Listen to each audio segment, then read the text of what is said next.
Hi guys! Magluluto tayo ngayon ng beef pares. Sino gusto ng beef pares? Try ko lang po ito kung magustuhan. Ito po yung aking ingredients at ang aking idea. Ito po yung tubig ko at saka ito po yung aking beef. Ang beef ko po ay hiniwa-hiwa ko na siya ng maliliit. So bago ko po siya hiniwa, na-blanch ko po muna siya ng maigi. Yung saglit lang po na pakuluan lang po siya ng saglit para matanggal-tanggal po yung dugo-dugo, kasi yung iba po ayaw nila ng may dugo-dugo, at saka yung iba naman gusto yung may dugo-dugo. So ako po ginagawa ko po ay bablanch ko muna para iwas panis po at saka iwas sira ng pagkain. So ito po yung aking hiniwa-hiwa ko na po siya. Yan. So, ilalagay ko na po siya dito. Ayan po. At naglagay po ako ng luya.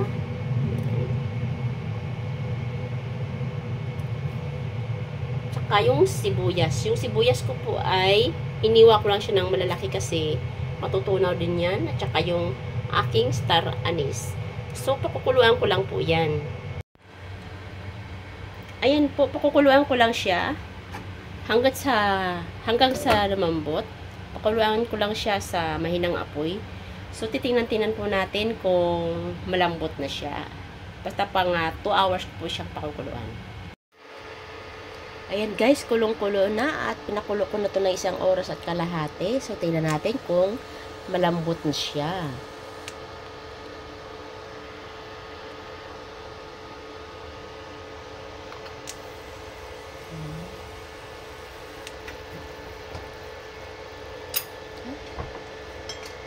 Tignan natin siya. Medyo yung malanit-lanit ang kunin natin para sigurado.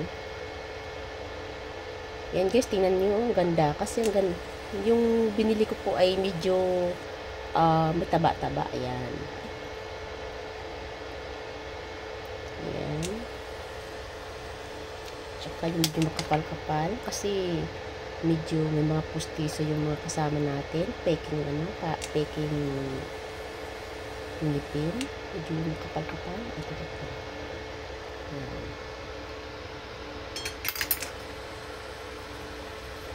At usopin po natin ng chopstick. Ayan. Wow, super lambot siya. Ito na siya guys. So, pwede na po natin siya lagyan ng pampalasa. So, maglagay po ako ng asin. Ayan. At saka yung asukal. Yung asukal po na ginamit ko ay rock sugar po kasi medyo may honey na po siya. Kahit ano pong asukal. Ayan. Tsaka white paper. Damihan natin. Depende po sa inyo kung anong gadami ang lalagay nyo. At naglalagay din po ako ng ground black paper. Konti lang po. Kasi may mga bata. Yan. At oyster, pampalasa. Optional lang din po. Bahala na kayo. Tignan nyo na lang mamaya.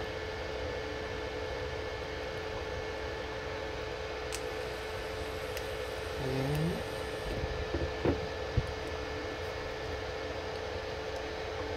Haluin po natin ng haluin.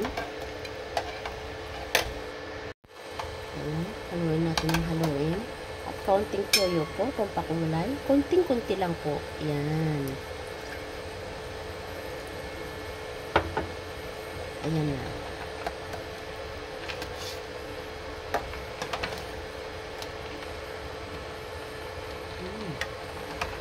Ang bango. At pakukuluin po muna natin ulit ng bahagya para mas lalong lumambot kasi po may mga pustiso dito at may mga guleng-guleng na. Ito na siya guys. Sobrang lambot na siguro ito. Ayan.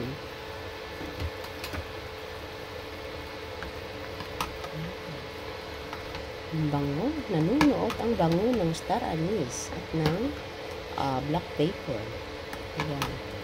Ganito na po siya yung kulay. Ayan.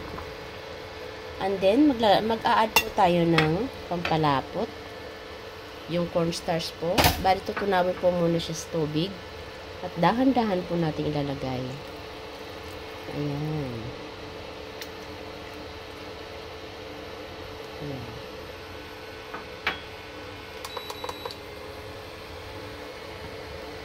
Antayin lang po natin kumulo siya. Kulong-kulo ko para maganda. Ayan, nakulo na. Ay, shout out po pala yung mga may amo na ayaw ng beef. Guys, ang mga gamit na yung mga gamit na ginagamit nyo guys, ayusin yung paglilinis kasi may kilala ko na ayaw ng amo niya ng beef. So, lahat ng hinahawakan niya, alam niyo naman ang baka, masyadong maamoy. Ayan. Chogi si Cheche, nawala siya. Ayan. Siguro guys, tamang-tama na to ang lapot niya, di ba? Oh. Di ba? Ang sarap. Ayun. Handa na ba yung inyong ano dyan? Kanin? At maghahanda po muna ako ng aking condiments. Pampatimpla po. Kung anong gusto nyo itimpla. Ayan. Takipan po muna natin. At para makapaghanda ng kanyang pampasarap.